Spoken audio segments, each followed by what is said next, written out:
and it's sort of reframed the whole experience as like just something that was really sad.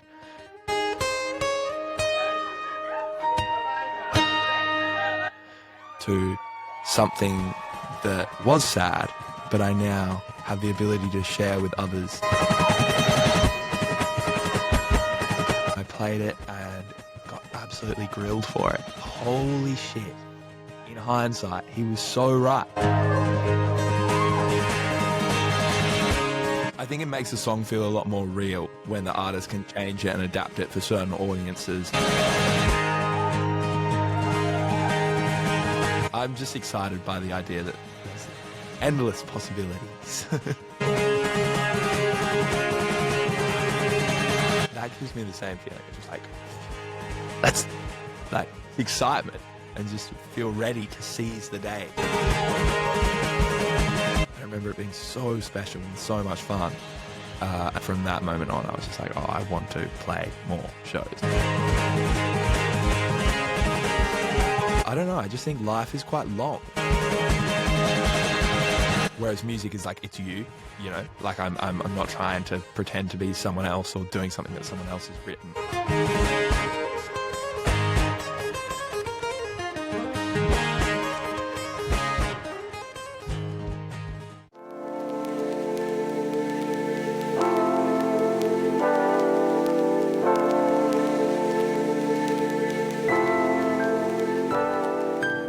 Welcome to The Ambiguous Truth. I'm your host, Anthony Mistretta, and I am super excited to introduce you to a guest who is a friend of mine and a extremely talented musician. He's an indie folk musician based in Perth, Australia, and I've had the opportunity of seeing him perform 2 or 3 times. He has a remarkable quality where as soon as he strums his guitar, as soon as he sings a note, somehow there's a vacuum created in the venue and all energy is sucked up by Charlie, and it's pretty magical. The place goes quiet and you feel like you are energetically connected to Charlie and his music. So really excited to sit down, have a conversation with Charlie and introduce you all to him if you don't know him already. A phenomenal musician, a really genuine and kind human being, and an absolute honor to call him a friend of mine. Really excited to share a little bit of his story and how he brings his creative ideas to life. Charlie Youngson, thank you so much for joining us today. Thank you for having me. Oh, it's my pleasure. Share a little bit about yourself and what you do. Absolutely. Hello everyone. My name is Charlie. I live in Perth, or Fremantle, which is pretty much Perth, Western Australia. And I'm like an indie, I suppose you'd call it an indie folk musician. But I play like folk and blues music, a lot of like fingerstyle guitar. And I'm sort of trying to do the whole solo artist thing, and just having so much fun, like learning about the music industry. And slowly developing a small following around Perth, which will hopefully expand to the rest of Australia and Europe eventually, with lots of hard work. So yeah, that is me. Oh, don't forget the US, you know? Oh yeah, and the US, of course. The whole rest of the world. Yeah. It's been amazing to just see everything you're putting out, which I think today is an important day. Because technically was it yesterday for you? Yesterday. Okay, so it was yesterday for you. Today for me, your newest single, Petrichor, came out. Yeah, so true. It's a very, very big day today. It's a huge day. At least at time of recording, who knows when this will be actually out into the world. But I woke up this morning and that was on Spotify. Oh yeah.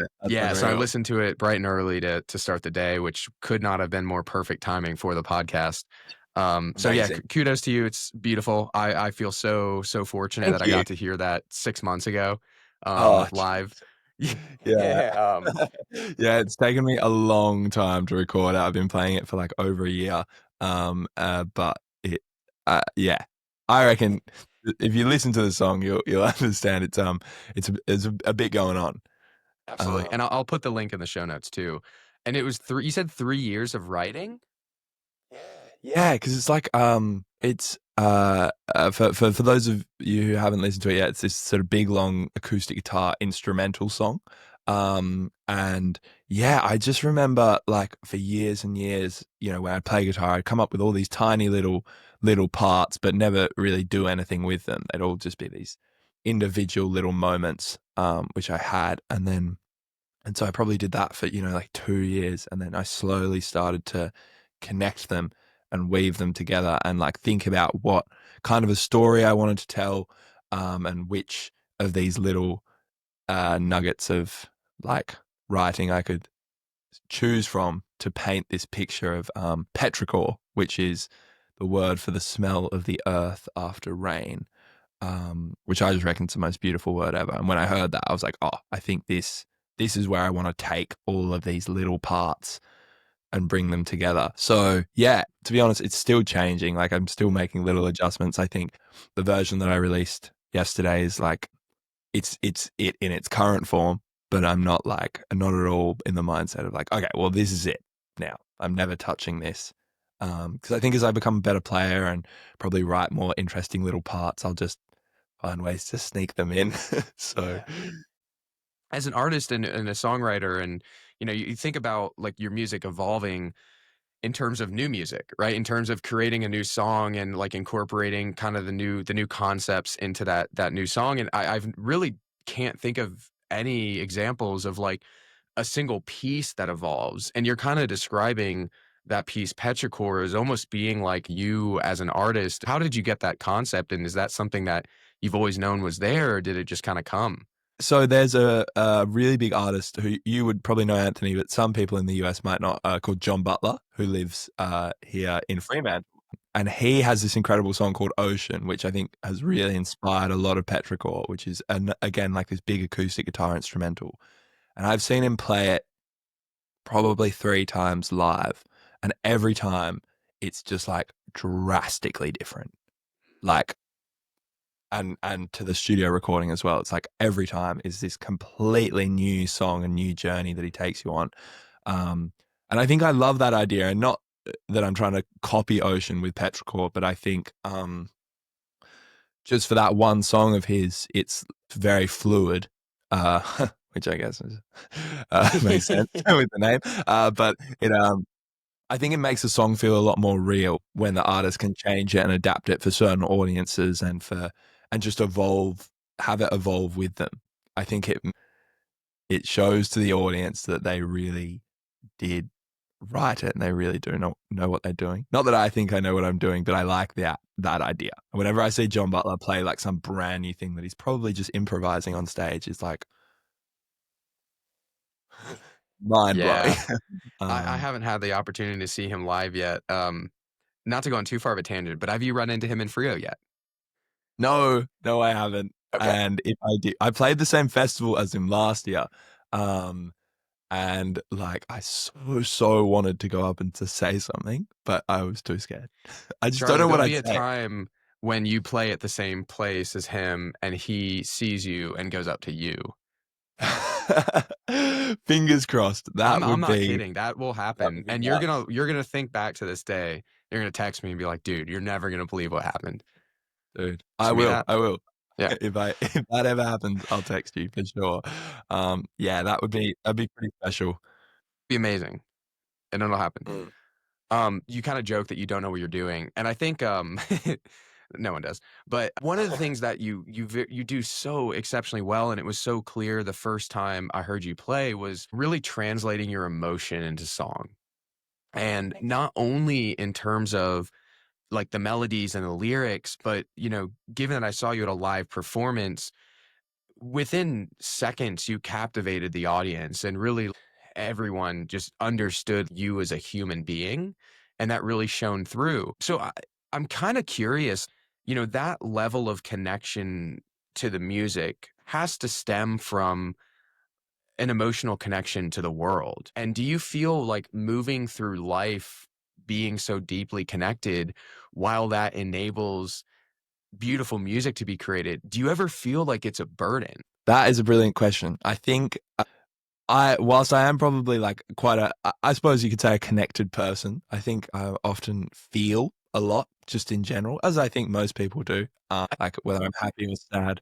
Yeah, I think a lot of my creative friends actually all experience that, like extreme, maybe not more extreme, but just, we feel a lot. It's a roller coaster all the time. um, but I think what I tend to find is that by playing songs and being really connected to the song, and showing my emotions through the song, it doesn't so much bring all those back in like a negative or overwhelming way.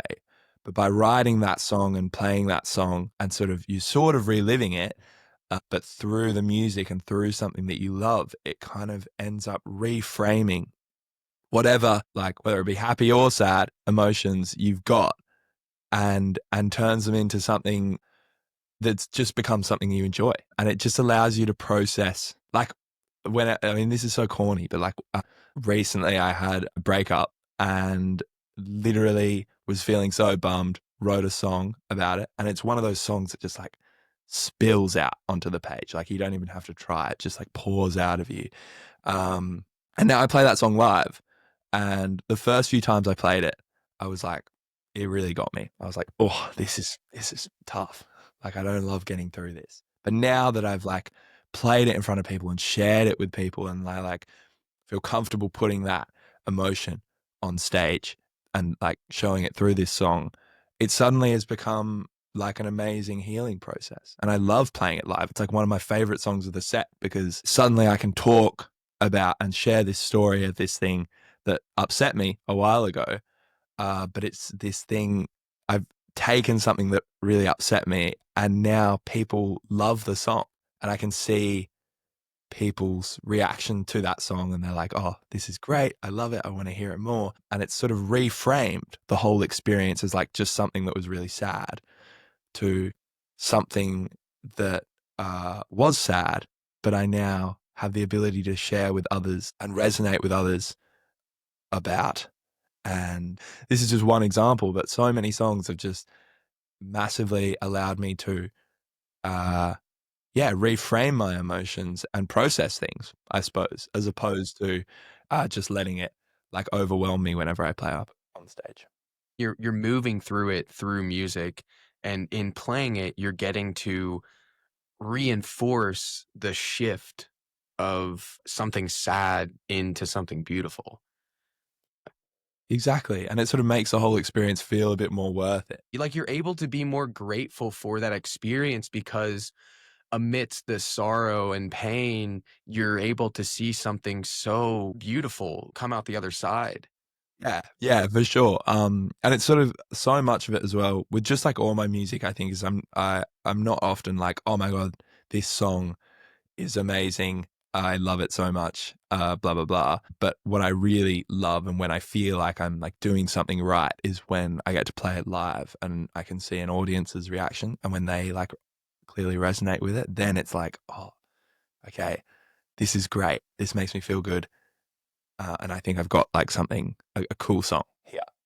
You know, that validation helps, especially when you're going through something difficult, and seeing others, revel in the beauty is powerful. You see a lot of artists that their highs are extraordinarily high, but their lows are really low. And not all artists experience the same level of sorrow as others.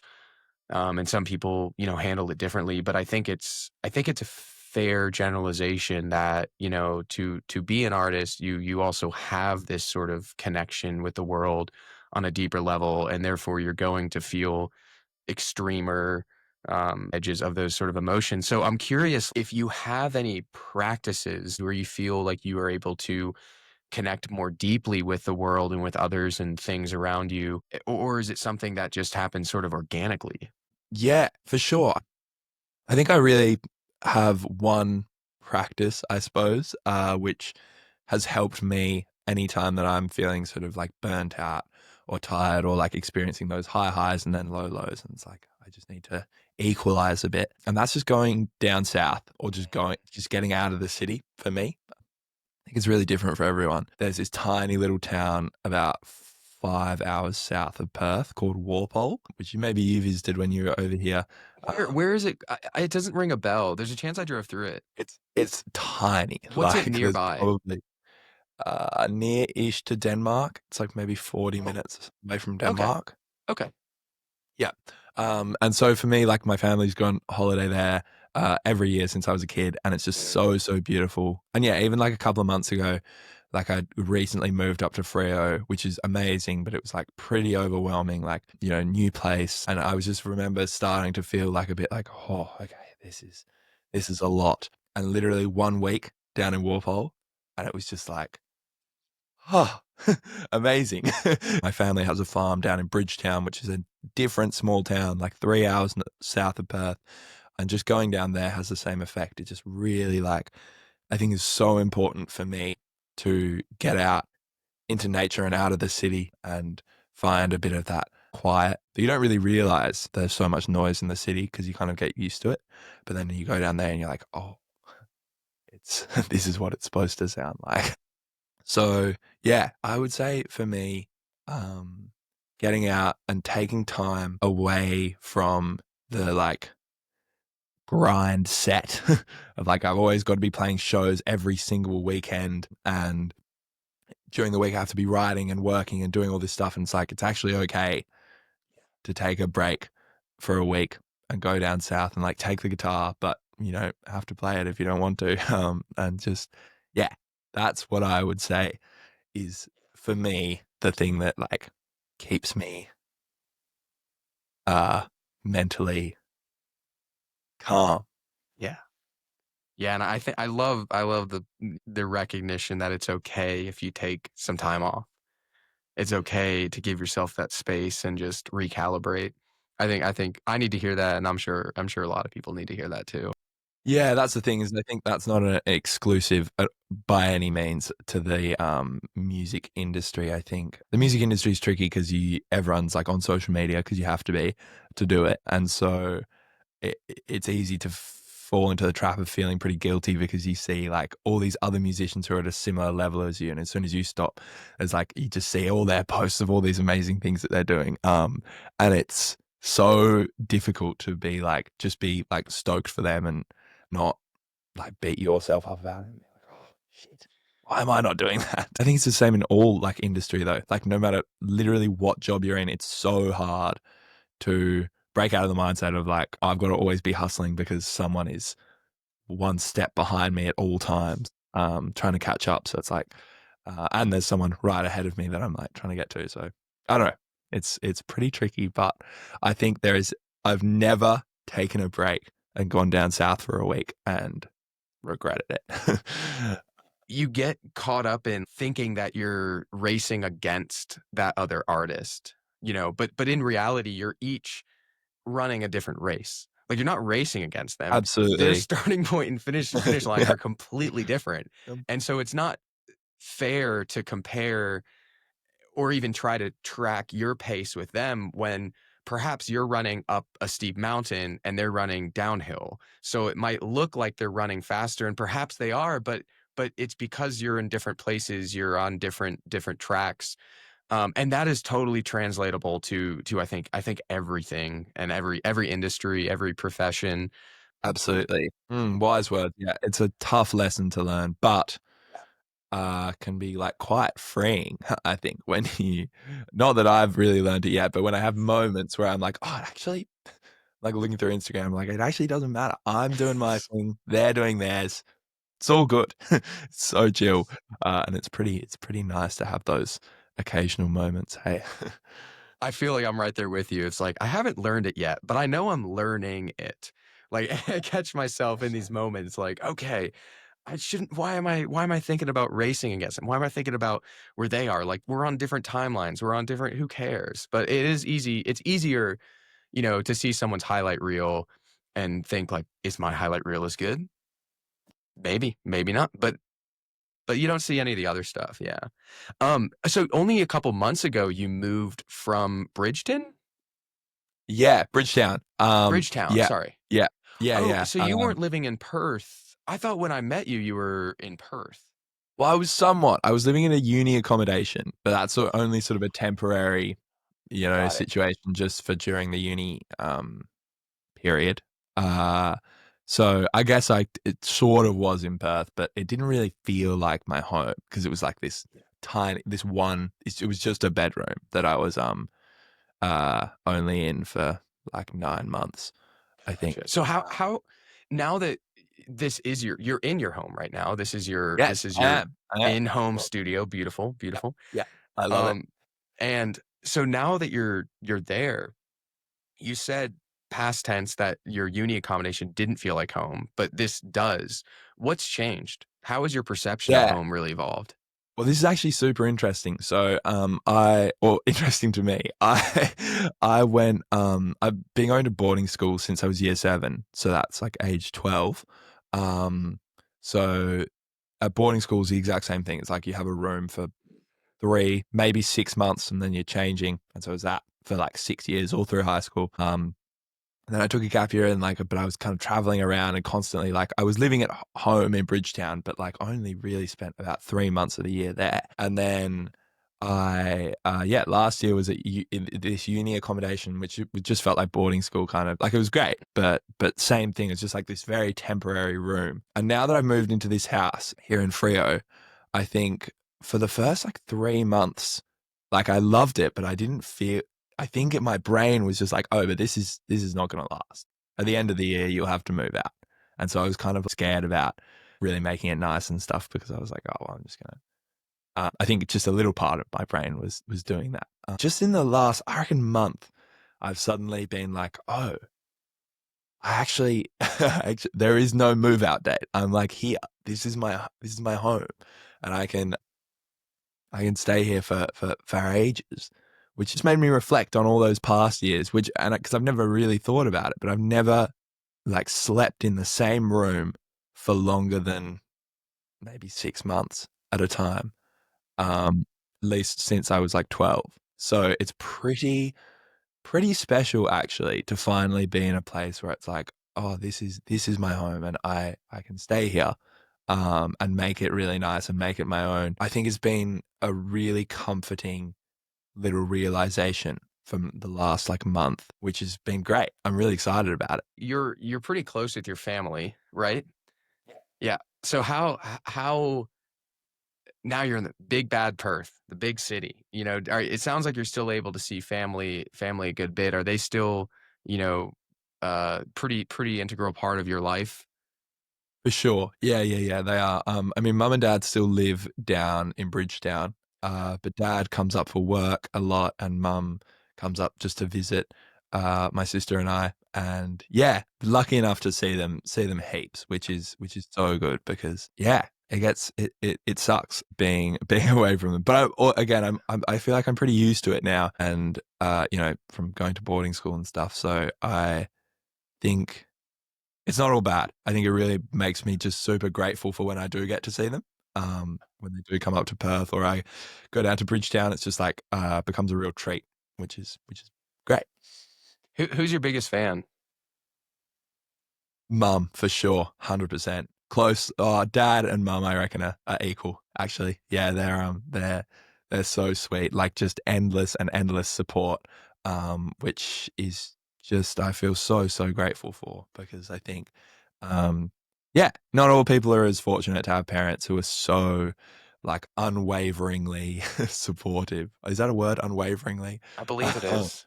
Yeah, sweet. Yeah, we're gonna go Yeah, with it. they're just amazing. And they really inspired. Like they always pushed me to do music lessons when I was young, and I wasn't like I enjoyed it, but I wasn't like, oh my god, this is amazing. Back in the day, but they were always like, no, I think it's a good thing. Like keep going. Um, and they actually bought me. Oh, actually, I'll show it because it's right behind it, and it's kind of fun. Uh, this is my this is my little guitar, called Winnie, which is I mum and dad bought me for my I think Christmas when I was like 9 or 10 years old. So I've had it for 10 years, and it's like got all these like scars and bruises, and it's like absolutely cooked. But I love it so much, and I use it for every single one of my gigs. And I truly reckon that like if mum and dad hadn't had, because this is a way too nice of a guitar for a 9 year 9-year-old or a 10-year-old. Like, it's stupid. It was so great because they like put faith in me that this was something that I like was gonna do and gonna want to do. I don't think they had any expectation that I would like try and do it semi-professionally, but they knew that this was something that I was gonna love and value and cherish. And boy, oh boy, do I love and value and cherish this guitar. It is so, so special to me. And I think just the fact that it came from mum and dad as well just makes it like all the more important. Mum and dad, incredibly supportive, incredibly wonderful parents. And they bought me this guitar, which is my favorite thing that I have in the entire world.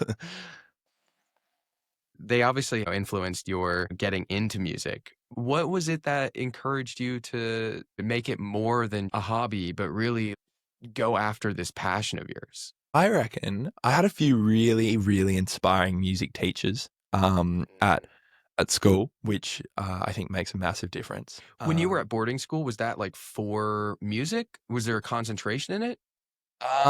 It wasn't so much that the school I was at had like a nuts music program or anything, but it was that the schools down south had no music.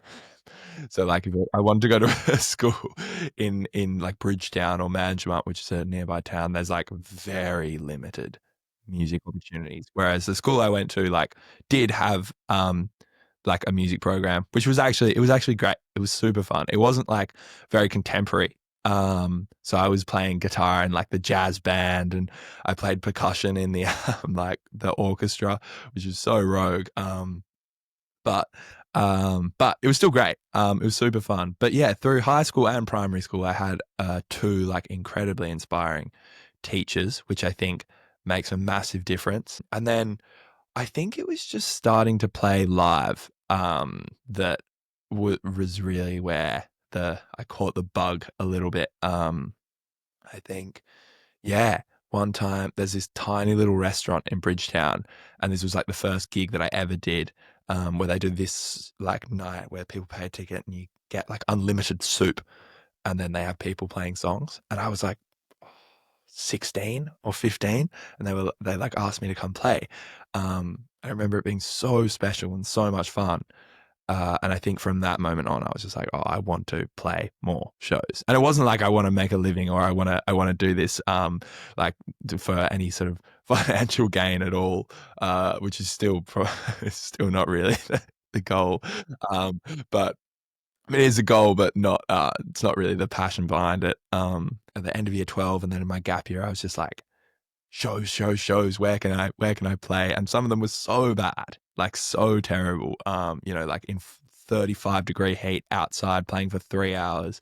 And I was like, oh, this is so grim. But it was fun and good experience. So yeah, I think that just starting to play live and starting to write my own music as well, just snowballed into this where we are now. I imagine you had some doubts along the way. Like, were you ever close to throwing in the towel and quitting? It was never something that I really decided, oh, I'm going to do this. And I think it more was always from a thing of like all my friends are going off to uni and I don't really know what I want to do. So, at the end of high school, I was like, I'm just gonna do this because I like it and it's fun whilst I work out what I'm gonna do really, I think was my mindset.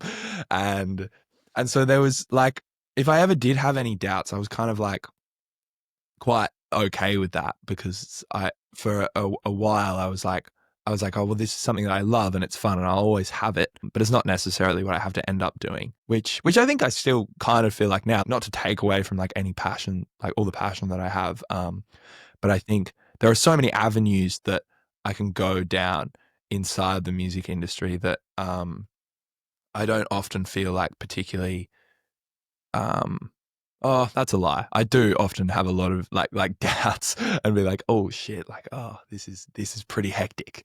This is pretty full on trying to make this work. But I don't know. I just think life is quite long, as opposed to the to the very well known saying. I think I have a lot of time to do something else, something more serious that'll potentially get me like consistent money or whatever, all the important things that you need.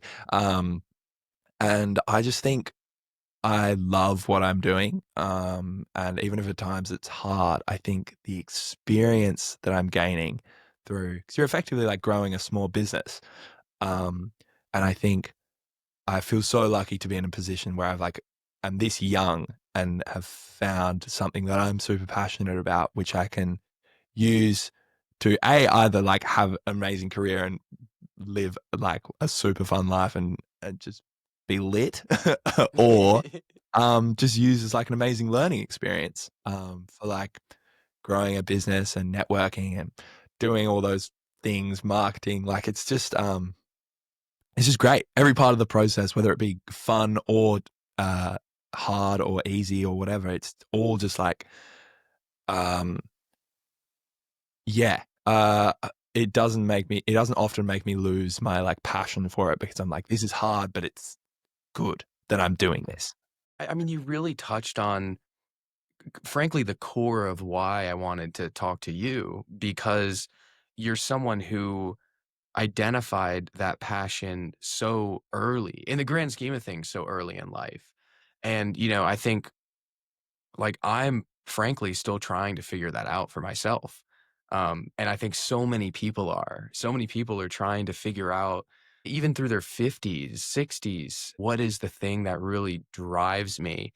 And, I think you touched on a great insight that, life is long.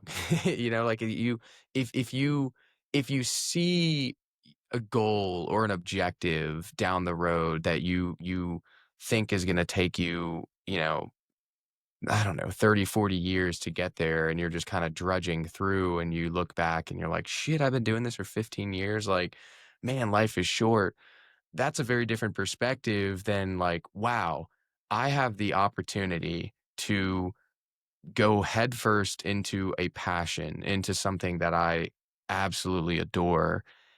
And the consolation prize is a literally life-changing experience where you got to do your hobby for however many years that is. Like, that's a fucking amazing consolation prize. There's no That's the thing. sugarcoating it. Hey, I can't help but feel like ridiculously just psyched and grateful about everything that I'm doing because it can be disheartening at times. But it's like, but I could be like studying engineering, which was what I was going to do. I was going to go to uni and study engineering. And like, no hate to any engineers or anyone studying engineering, but it's like so just not of interest to me personally.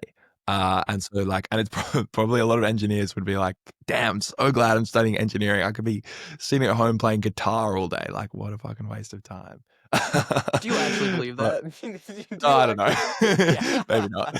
But anyway, uh, no, I reckon that's the thing. I just feel like stoked that I get to kind of just spend all day piss farting about playing guitar and playing shows and writing music. Like it, yeah, it's hard not to just feel like super grateful and excited about like building. Yeah, I mean, I keep coming back to it, but like building this like little business and learning all of the things that come with that, and whether that means that I do music into the future or if I take these skills and package them up and use them for some another endeavor later down the line. I don't know. I'm just excited by the idea that there's endless possibilities. And you mentioned some of the challenges. Let's talk about those. What's been the biggest challenge that you've faced, specifically navigating that music career, and how has that shaped you? For me, it's been recently releasing music. I find it really difficult because I think when you play your songs live, you can always change them and you can always evolve them. Like how we were talking about Petrichor earlier, it's always evolving, and I get like quite nervous and scared with the idea of releasing a song because it's like, okay, well, this is it in its sort of like final form is how I felt for a long time. And I just had this like kind of perfectionist, like, oh well, I don't think it's as good as it can be. I don't know what needs to change, but I feel like it could be better. I'm currently just sitting on like all of these songs and I just don't know I just don't like in here. I'm like, oh, these aren't good enough. I don't know. Like there's no point in putting them out. Yeah, I think that's been a real struggle. But I think with Petrichor, and this is kind of why I wanted to release it first because this is the first song I've released in probably like 2 years. I think it was important for me to release this one because it's like, this is really setting up the new direction and identity that I want to take with my future releases and just music in general. Um, and so, yeah, I think it was important that I just got this one out there. And now I feel ready to start tackling some of the other songs, like songs with lyrics, and realizing that you've just got to put it out there. And whether people like it or not, it's kind of not as important. Just not getting too attached to a song and being able to let it go. And also knowing that if you suddenly want to change it and completely redo it, just whip it off Spotify, put a new version up. Like it's actually not that deep, is what I've been telling myself. I think that's something that everyone faces, especially when they're, creating some form of art, like the fear of, I don't think it's ready. Even in like the startup world, one of the biggest challenges is, people have these ideas and then they want to bring them to life, and then they keep on thinking, "Oh, I need to build another feature. I need to add something new." You can't let, what is it like, perfection be the enemy of greatness or something like that? Or of progress, I think. Yeah, progress. Um, Botch that, yeah, but but I know the saying you're referring to. Um, no, 100% agree. And it's like I have other music on Spotify, but it was all like recorded in my bedroom back in Bridgetown when I was like still in high school, like year 12. And oh my God, it's so bad. Like it's so terrible. It's this like shitty pop. Um, but just like, I mean, for a 16-year-old, I was kind of cooking, but yeah. like a So how can you normal, say it's shitty? well, for a well, because people don't know I was 16 when they're listening to it on Spotify. They're just like, ooh, ruh this isn't too flash. And so like I'm so tempted to just rip it all off and start again. Just start with Petrichor, but I haven't yet. Because I think a little part of me is still kind of like, oh, but it is showing the journey and the progression and like the evolution of my sound from this like bedroom pop to now like folky stuff. And Yeah. I don't know. It's a really tough question. Like in terms of, what to do with that old stuff that I don't like anymore. I feel like that translates to so many other parts of your life, just as you're growing as a person, you reflect back at, certain actions, certain ways that you treated people, certain decisions that you made, and there's like almost this embarrassment behind it. But at the same time, if you didn't have those things, if those things weren't a part of your journey, you wouldn't be where you are today. So they're just as important as the highlights. They're just as important as the trophies, because they shaped you and who you are. But you realize that the takeaway from those wasn't that you want to lean into that direction, but that you want to move away from that. But that's sort of equally as valuable, because either way, you're getting some sort of signal into where you should, direct your energy. For sure. 100% agree. Yeah, very well said. What are some other things that were, deeply difficult, but music helped you move through? We can hear it through the music, but we may not know the specific thing you're referencing. What are some of those? I think the whole like living away from home thing was a big theme in my music for a long time. Like I wrote a lot of songs back in boarding school. It was kind of how I started writing music actually, was because I would feel homesick. And so I'd like go down to the music room and just, um, and yeah, write down my emotions. And the lyrics were so basic. Like the first line of my first song that I wrote was called Take Me Home. um, and, uh, and Direct, yeah. yeah, pretty direct. Not really masking too much. And I don't really play it now anymore because I think the lyrics are too boring. Because it's just like take me home, and that's a lot of the song.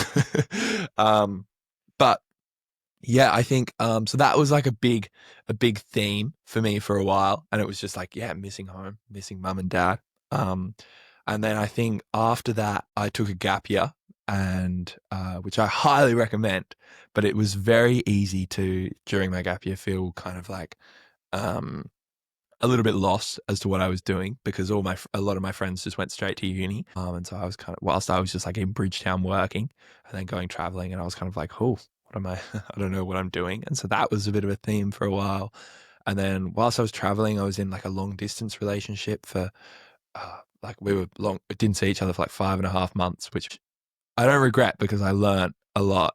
and she was lovely, but like that didn't work out after I got back. And so that was like a massive experience as well, which I think shaped a lot of how I felt and wrote about. And I actually couldn't write about it for like ages because I was just like, I was too bummed. Like it really got to me, and could hardly write anything or really even try and think about it all that much. But in hindsight, now getting through it and processing it all, I'm like, although it's a shame it didn't really work out, it was still another really good experience that has shaped the music. I think often artists like tend to write about the more sad things that happen in your life. And so I think, yeah, all of these things have like had a pretty big impact on shaping a lot of the music that I've written over the years.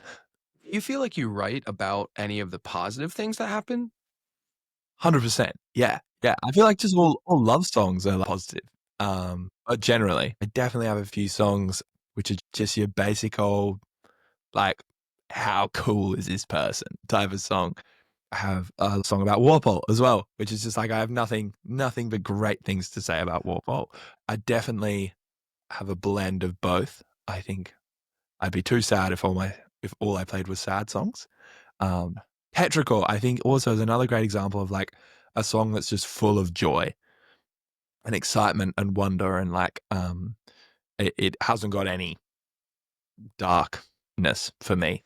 No, and you can feel that energy in the song. You know, when you hear it, it's like, oh, this is energizing. This is rejuvenating. It's moving me in a direction of, progress. It's like, and that isn't to say that reflection and listening to sad songs is regression by any means, but there's a difference between like encouragement and excitement to move forward versus like a pat on the shoulder that's like, it's okay.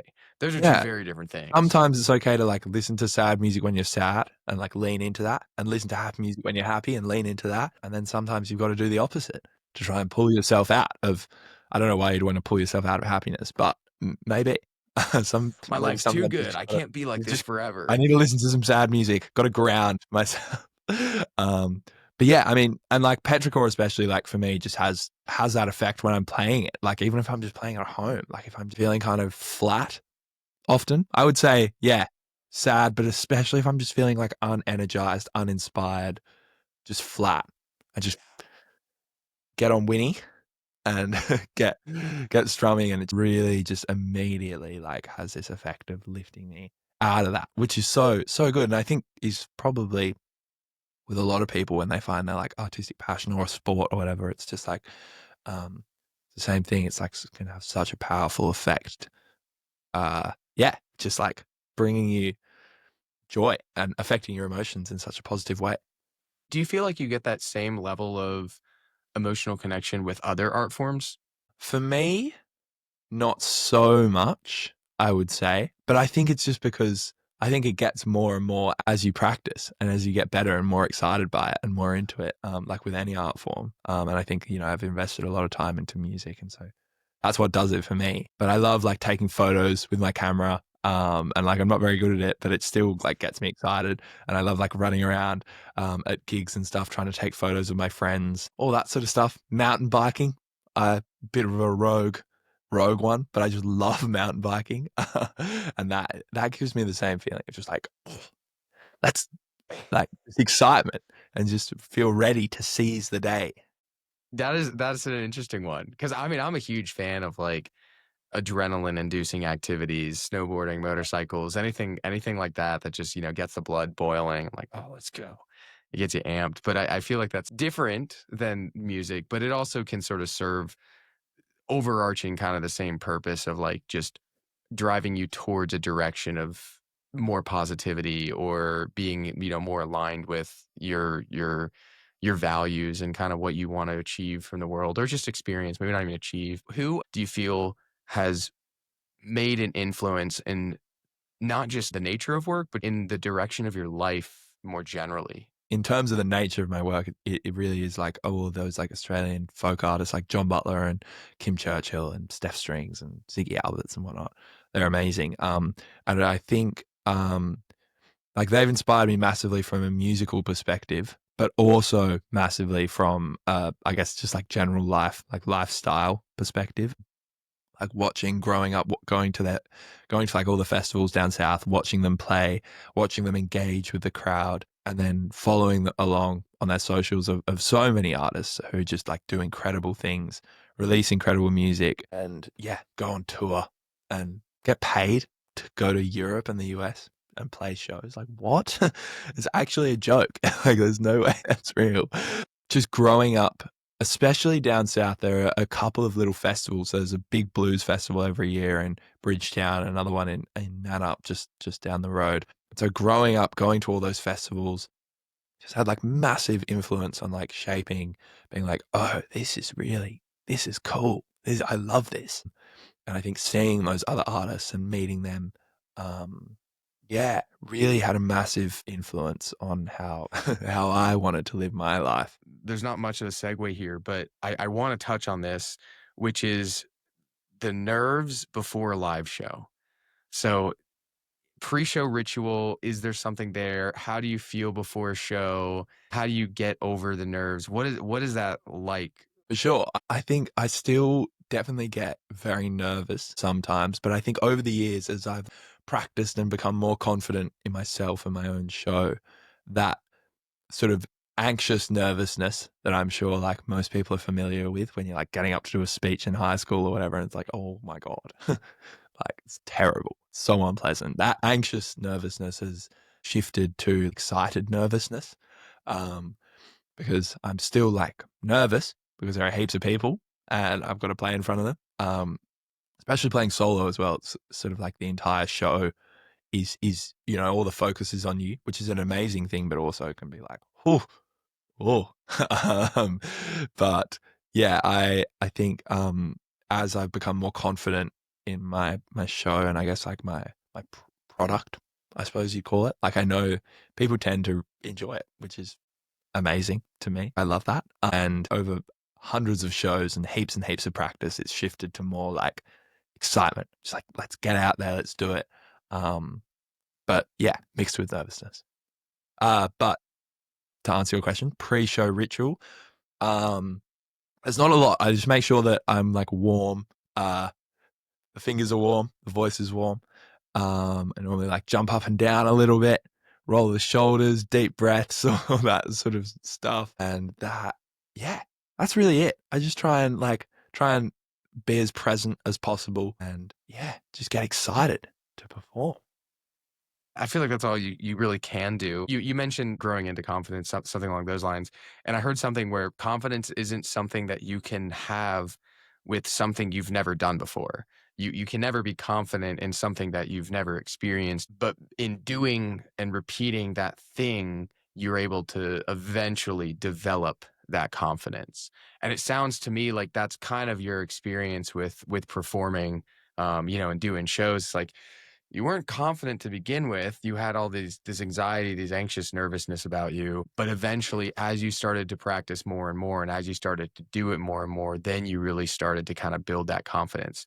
Do you feel like confidence has been something that's come relatively easily throughout your life? Or is that something you feel you've really had to work at? I think it's something I 100% have to work at. And I think in high school, especially the move from primary school to high school, confidence definitely took a knock then because I was kind of like this new kid at this new school, moved away from home.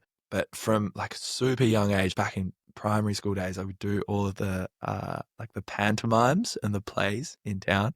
And then at high school, I did the school play. I was like a big theatre kid. I did the school play every single year. And I think, although I wasn't playing music for a lot of those years, through that experience of starting pretty early on, I just I gained so much confidence through that, and it was sort of a lot easier of a starting point, I think, compared to music because it's like I'm just reading lines and playing a character that someone else has written and I'm with all these other people up on stage. Whereas music is like it's you, like I'm not trying to pretend to be someone else or doing something that someone else has written. And so I think it was just a perfect starting point to like build a sense of being comfortable up on stage and being like, okay, this is cool. I like this. And then as that slowly transitioned towards my own work, there's a whole another layer of like nervousness that comes on top of that, because it's sort of like if people don't like the play off, it could be the actors, of course, but it could also be like maybe it's just a shit play.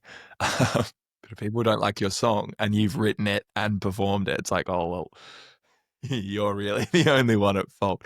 So, um, so yeah, I think that, yeah, just heaps of practice and starting off in that theater environment and then moving to music. And, now I've probably played like 100, over 100 shows in the last year. Just keep working. It's a skill. I'm just like anything else. You said you wrote the song, you're performing it, and no one's kind of liking it. And art is so subjective, but sometimes you put something into the world and it's not received, perhaps the way that you wanted it to be received. How do you think that affects your perception of that? Because I feel like in a perfect world, if you're unaffected by anyone else's thoughts, then like you see a song that you put out, and it doesn't have a whole lot of listens, but you're like, I stand behind this music. This is amazing. I love this piece. But in practice, I imagine that's a hell of a lot harder. So how do you sort of find that balance of like, or the recognition that this is subjective, but you're able to, recognize, all right, this isn't really being accepted the way that I wanted to. And how do you move forward from that? I just try and treat everything like a learning experience, I think, to an extent. And if something, yeah, doesn't really like go how I want it, or a song isn't received as well as I hoped, I just try and reflect on it in not like super self-critical way, but just be like, okay, well, how could I improve this to make it better, make it be received better, I suppose. Because I think, yeah, it's super easy, and I would maybe get a bit of negative feedback about a song, and I'd be like, oh shit, just like throw it away, um, or like never play it again. And it's like all that hard work that you put into this thing, and you get one bit of negative comment, and you're like, ah, well, it's a write off, I guess. I think it takes a lot of practice, but I just try and be like, okay, well, I've already invested all this time. If I just tweak it a little bit, maybe I can try again and see how it goes. That's a great perspective because you're not saying like, oh, they didn't like the music. This particular song sucks. It's like, okay, well, clearly there's a disconnect between my vision for this piece and the audience. And it's not that the piece is atrocious. It's that there's something missing and there's an opportunity there. That's Yeah, very for that's sure. very, very optimistic and positive. I love hearing that. It's super easy to be pretty just like give up on it. But I think I always try and give it a couple of goes. And then eventually I'm like, oh, maybe, maybe this one's just not it. Totally. With that said, what's been the biggest flop of your life? There's excitement for it. You put in effort to whatever it was to, have it go the way you wanted, and then all of a sudden, just like shit, that did not go well. No one liked that. To be honest, I feel like I don't know, I'm yet to experience a massive flop, I think. Like any moment that I've been like, whoa, that was really not how I thought it was going to go at all. Which is, I think, pretty lucky. So I'm worried that it's coming. You look at flops as a learning experience, clearly, based on this whole conversation. So I think maybe things that others might consider a flop, you're not. Um, but I still want to know, like, what's been the biggest, like obstacle or thing that you've had to overcome that has shaped you into the Charlie Youngson you are today?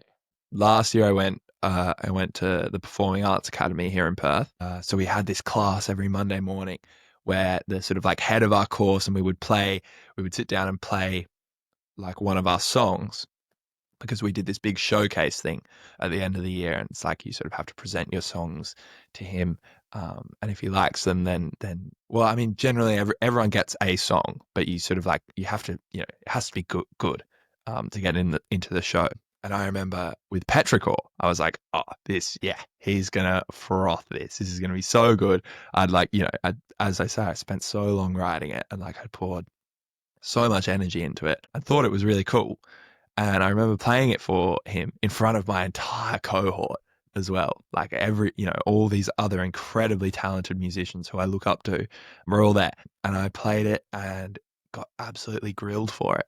Don't get me wrong, I absolutely love my course teacher. Like he's amazing. He does such a great job. But I remember being so gutted because I thought this song was really, really great. And put so much effort into it. And he was just like, it needs like so much work. At the time, I was like, fuck you. You don't know what you're talking about. This song's great. But holy shit, in hindsight, he was so right. And I remember being so like going home and being so angry because he was like, it's just not clean. Like it's messy. Like going home and being like really angry. Like, I'm gonna show him. And I just practiced for hours and hours and hours for like a week straight, like just constant. Every spare second I was playing Petrichor.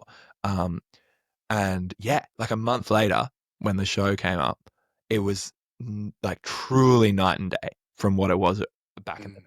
Everything, the notes were tight, the rhythm was clean. Like it was so much better. Has he heard the new version? Yeah. He has. Well. So I played it at the show. That But he was had. in front of him. Got it. Yeah, but he hasn't. So he hasn't. I don't think he's heard the recording yet. When he heard the version he did hear, what was his feedback after that? Did he provide any, or did you talk to him? Yeah. He was like, "Oh, that's like night and day. So much better." Yeah. Okay. I was like, Amazing.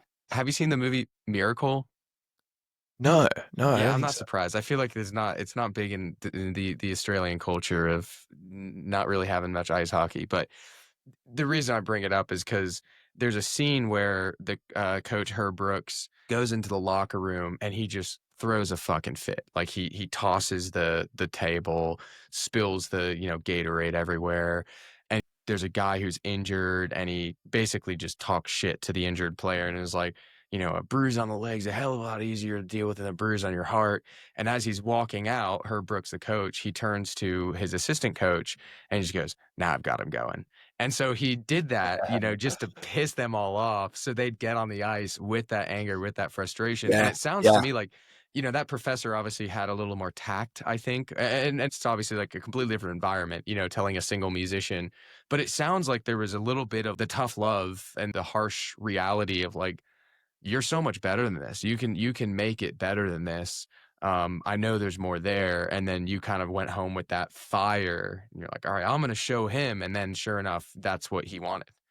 yeah. That's the thing. He played me like a fiddle. And the way he delivered like his criticism was not in like an uninspiring way. It was like, as you say, it got me like I was angry at him, but it got me revved up, and I truly like would not be close to as good of a musician today if it wasn't for that exact experience. Because it just made me rethink, like, and then I went back through my whole set and I was like, oh, shit.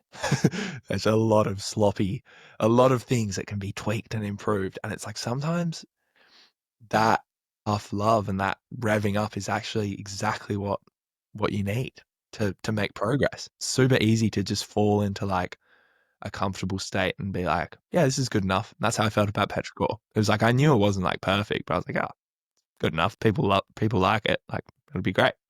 But now it's just like levels above, which is great. Very grateful for that experience. Yeah, sometimes you need that catalyst to take you that notch up. You mentioned your search for perfection, but how do you balance that, tweaking and refining? When do you know that it's reached a point where it's tweaked and refined sufficiently, but you don't go down that rabbit hole so far that you never release? I don't know. I am terrible at it, to be honest. I listened to Petrichor yesterday when it came out and like picked out so many things that I don't like and that I would do differently. And I was like, I was sitting on the bus on my way to work. This is cooked. Like, there's so much wrong. And it's like 2 weeks ago, I was like, this is great. Upload. And now I'm like, and it's so stupid. And I think it's still something that I'm working on. But like, I sat on the bus for ages and I was like, fuck. And then eventually I was like, actually, there's nothing I can do. I've already released it. Like, there's no point in being upset about it and like causing myself any anguish. This is it. This is what it's going to be. It's something that I'm still working on. I think at some point, I think when I feel motivated to upload something or to like send it and I'm like, oh, fuck it, I don't care. I'm just going to do it, is so important to seize those moments, because I spend so much time being like, oh, it's not ready. Oh, this, so I think, yeah, it's good. Yeah, so kind of like, listen to that gut. When your gut Yeah, is excited about it, when you feel, deep down in your heart that you're like, this is it. I want this. That's when you absolutely. know. And you can logic and reason your way, into a whole about all the ways that it needs improvement. But if your heart is saying, no, this is it, you kind of know, all right, this is it. Yeah, yeah, yeah, for sure, for sure. And it's just like keeping your focus on that feeling and not in here, up in your head. Yeah. Do you feel like you have any experience with haters, with naysayers?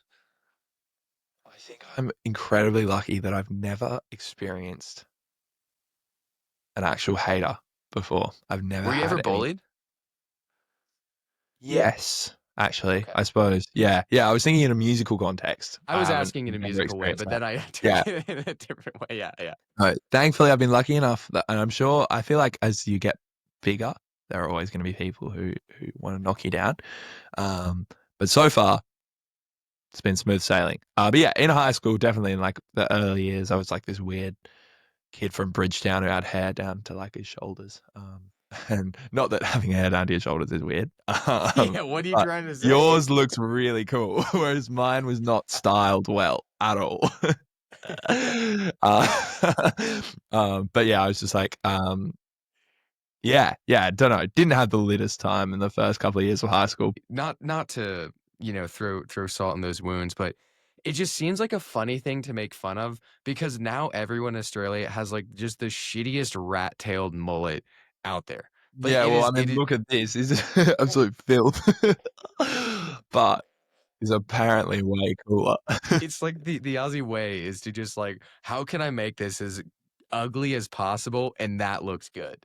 Yeah, I know, it's so weird. It doesn't It's make so any weird. sense at all. Typical Australian, um, vibes. What's something you believe that others think is insane? Honestly, just the, like, whole career trajectory that I'm on in general. A lot of my mates have gone straight to uni, and there's, like, I think that's amazing, and that's what I was gonna do as well. And I think there are definitely some people who would be at uni and stuff and see what I'm doing, which is just like working and traveling and playing songs, and be like, that's wild. And I think I'm lucky enough to be in a really fortunate position. I'm not in a rush to need to like support my parents or my family. And I think that's something that I try and always remember and stay really grateful for, because some people don't have the option of going out on their own and going traveling and um, pursuing that thing they love, because sometimes life calls and you have responsibilities that you have to do. I'm super incredibly fortunate and incredibly grateful for the fact that I do get to do this and have this experience. And I think, yeah, probably a lot of people look at what I'm doing and ask themselves like, what is going on here? This is crazy. And to be honest, I don't know what's going on. I think it's a bit insane. Like I'm just aimlessly, really at this stage, just like, I don't have a plan, or I'm trying to create a plan, but I'm just firing shots in the dark, hoping something will stick. And so I think just the whole concept, like I was saying before, get paid to travel around and play songs to people. Like, what? That is insane. That doesn't make any sense. And if I think it's insane, then I feel like definitely others probably look at it and are like, that is hectic. Um, 100%. That aligns really well with the whole theme of this podcast. Chasing passions, chasing something that so deeply aligns with you and your values, your interests, your skills, really pooling every part of you together to create a unique direction for yourself. I took that very traditional path. It just never led to fulfillment. It felt like there's something out there. And I looked at podcasts and I'm like, how is that a real thing? Like people are just talking for a job? What? And I'm certainly nowhere near there. But this is in an effort to chase that, right? And I think that, that's a big reason why I wanted to have you on, is because you're going after something that, in school they probably advised you, it's not safe. You don't want to go this direction. Did you get a lot of people who were discouraging of that step because it's not proven? Yeah, I think there wasn't a huge amount of discouragement, but there was just a massive amount of encouragement towards uni. And like I did the whole like, where you get your like ATAR score, which is like your entrance into uni. Or maybe you got, is it the SATs over there? Yeah, like I did all that and did all the exams and have never used it once. And it's like, but again, like the experience was really cool of like, doing all the study and learning all this like physics and chemistry and whatever.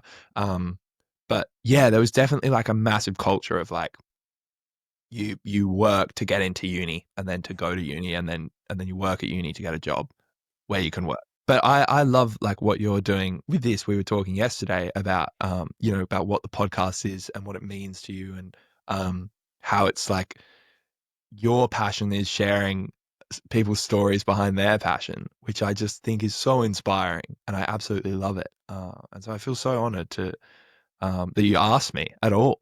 Like it's nuts. I have a bit of imposter syndrome. Like it's so lovely, and such a treat to get to come on and chat with you and just ramble away about Well, all it's these such a random pleasure things. for me. I mean, it's funny you have imposter syndrome, because we were talking before the show started of this very much jerry rigged studio that I I think it have is in a so whole. cool.